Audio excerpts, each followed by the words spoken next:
So the new State of Play happened yesterday, and unlike the latest Nintendo Direct, there was actually stuff here I care about, so let's talk about it.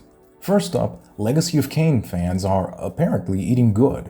We're getting a remaster of Legacy of Kain Defiance, which I never played, yes, I know, and a brand new game called Ascendance. The Legacy of Kain series unironically has some of the best writing the industry has ever produced, and it's insane how hard people ignore this series. Hope it turns out good. Moving on, Dead or Alive lives. After a Koei Tecmo producer basically told the planet that the series was dead, someone in the office must have realized announcing the death of your flagship fighting game franchise wasn't the best marketing strategy. So now Dead or Alive 6 is getting a re-release with all the DLC included, and we got a teaser for the next entry. No title yet, no gameplay, but the trailer ending by focusing on Kasumi's massive, heaving booba makes me feel at ease. Wow-wee! Wowie, wow, wow, wow! Somewhere in heaven, Itagaki is smiling. Mina The Hollower looks solid, but the situation around it is absurd. This is Yacht Club, the people who made Shovel Knight, and somehow this game is being framed as make or break for the studio. How? How do you go from indie darling to financial cliff edge? Did someone lose all the Shovel Knight money on blackjack? What happened? This game shouldn't have to carry the entire studio's survival on its tiny pixel shoulders. That's insane pressure to put on one title.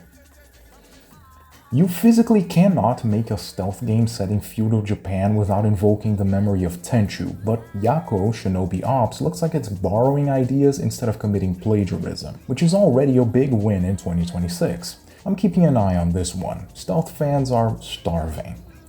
007 First Light looks like Uncharted cosplaying as the Daniel Craig era of Bond, which is fine, I guess. IO Interactive are phenomenal developers, so I'm cautiously optimistic.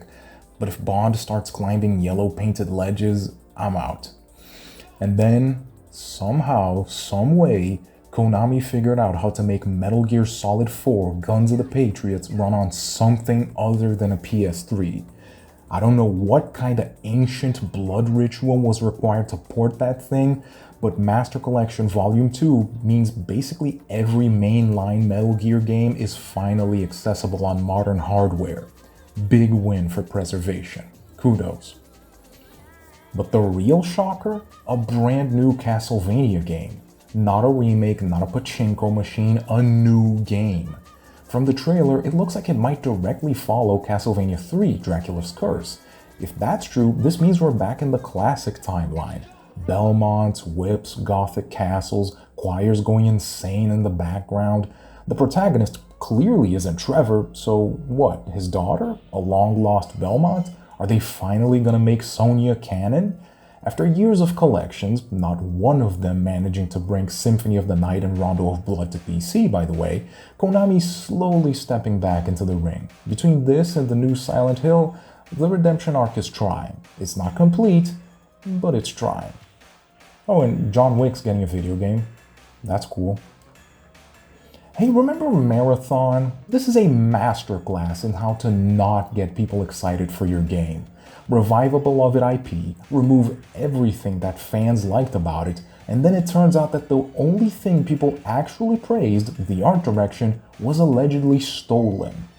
At this point, nobody's excited. They're just morbidly curious. It's like watching a slow-motion car crash made of neon. Marvel Tokon announced 3 new characters. Wolverine. Wow. Wolverine in a Marvel game? Well, now I've seen everything. Then there's Magik, who actually looks pretty sick, and Danger. You know, Danger, the universally beloved and well-known X-Men character. I'll give them points for picking lesser-known characters, but if that's the entire X-Men lineup, some people are going to be disappointed. And finally, we are getting remakes of the original God of War trilogy, with Kratos' original voice actor returning. I grew up on these games when I absolutely should not be playing them, and I want them untouched. I don't want them reimagined, I don't want slow, moody single camera, Norse core introspection. I want fixed cameras. I want absurd boss fights. I want quick time events. I want fountains of blood and a Kratos who solves every emotional problem by screaming and stabbing it. Those games were angry, messy, horny, violent Greek tragedies, and I need that energy preserved. Do not sand the edges off. Do not modernize them into something safer. Let them be what they were. Overall, I'm not like a huge Sony fan or anything, but they kind of smoked everyone else this round. Nintendo played it safe, Microsoft basically gave up and became a publisher. Meanwhile, Sony dropped nostalgia bombs and legacy revivals like they were speedrunning Goodwill.